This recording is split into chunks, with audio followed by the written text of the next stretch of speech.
السلام علیکم دوستو، میں ہوں محمد حیات اور آپ دیکھ رہے ہیں الحیات وائس۔ تو دوستو چلتے ہیں اپنے آج کے ٹاپک کی طرف۔ دوستو، ریپ کو تاریخ میں بطور جنگی ہتھیار کیسے استعمال کیا گیا، اس کی ایک مثال ایران کے قاجار خاندان کے بادشاہ فتح علی شاہ قاجار، جن کی وفات 1864 کی ہے۔ اس نے کفکار کے علاقے پر حملہ کر کے اس پر قبضہ کیا تو اس کے فوجیوں کے مفتوحہ علاقے کی عورتوں کا ریپ کیا، بلکہ ان کی دائیں رانوں کی ایک رگ کاٹ کر ان کو زندگی بھر کے لیے اپاہج کر دیا۔ جب یہ عورتیں لنگڑا کر چلتیں تو دیکھنے والے پہچان لیتے کہ یہ وہ عورتیں ہیں جن کا ایرانی فوجیوں نے ریپ کیا تھا۔ دوستو، یہ کوئی غیر معمولی مثال نہیں ہے۔ پدر سری نظام کی تاریخ ایسے واقعات سے بھری پڑی ہے۔ اس نظام میں عورت مرد کی ملکیت ہوتی ہے، اس لیے جنگ کی صورت میں فاتح مال غنیمت میں عورتوں کو بھی شامل کرتے ہیں اور انہیں اسی طرح سے وہ فوج کے افسروں اور عہدیداروں میں تقسیم کرتے تھے جیسے سونا، چاندی، ہیرے اور جواہرات۔ زمانہ قدیم سے ہی مفتوحہ علاقے کی خوبصورت ترین عورتیں بادشاہ کے حرم کے لیے بطور تحفہ دی جاتی تھی۔ اس کے علاوہ یہ بھی دستور تھا کہ شکست خوردہ قوم کی عورتوں کا ریپ کیا جاتا، خاص طور سے جنگ میں ہارے ہوئے بادشاہ کے حرم کی عورتوں کو اس کا نشانہ بنایا جاتا تھا، جس کا مقصد دشمن کی عورتوں کی تذلیل کر کے اپنی فتح مندی کو ثابت کرنا ہوتا تھا۔ اس کے علاوہ یہ مقصد ہوتا تھا کہ عورت جو خاندان کے جانشین پیدا کرتی ہے اور ایک نسلی تسلسل کو برقرار رکھتی ہے، مفتوحہ عورتوں کے ریپ کے ذریعے منصوبے کے ساتھ نسل کو آلودہ کیا جاتا ہے۔ جب اکبر کی فوجوں نے 1568 میں ادم خان کی سربراہی میں مالوا پر حملہ کیا تو اس کے حکمران باز بہادر کو شکست ہوئی۔ باز بہادر اور اس کی معشوقہ روپپتی کی محبت کے قصے مشہور تھے۔ مالوا کا دارالحکومت مانڈورکس موسیقی کی وجہ سے مشہور تھا۔ فتح کے بعد مانڈورکس سے اٹھنے والے گیت خاموش ہو گئے۔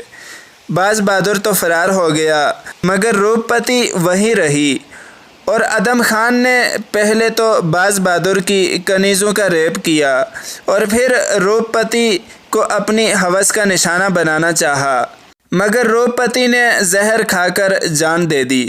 ادم خان کی ماں مہمنگا اس خیال سے کہ کنیزیں اکبر کو خبر نہ دے دیں، ان دونوں کنیزوں کو مروا کر اپنے بیٹے کے کرتوتوں کو چھپایا۔ ایسا معلوم ہوتا ہے کہ شاید اکبر نے بھی درگزر سے ہی کام لیا۔ دوستو، ہمیں تاریخ میں کئی ایسی مثالیں ملتی ہیں۔ جنگ کے بعد فوجیوں نے عورتوں کا ریپ کیا اور انہیں کنیزیں بنا کر بازاروں میں فروخت بھی کیا۔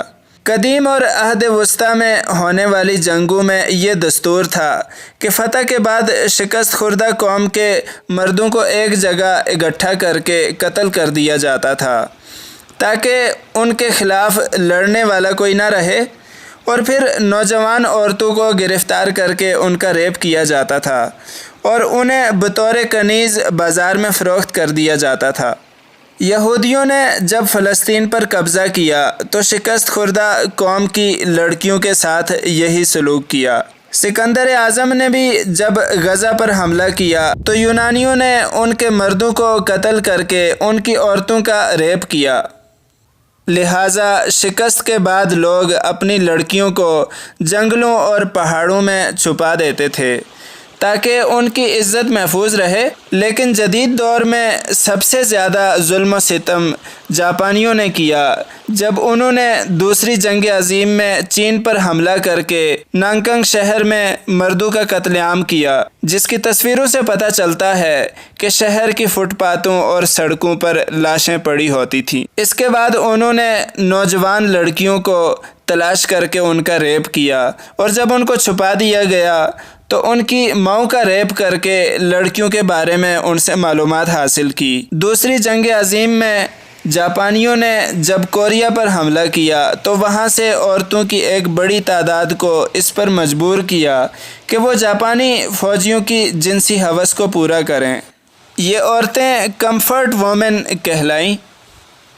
جنگ کے خاتمے اور جاپان کی شکست کے بعد جب ان عورتوں نے اپنی درد بھری داستانیں سنائیں تو اندازہ ہوا کہ جاپانیوں نے کس سفاکی کے ساتھ ان عورتوں کی زندگیوں کو تباہ کیا۔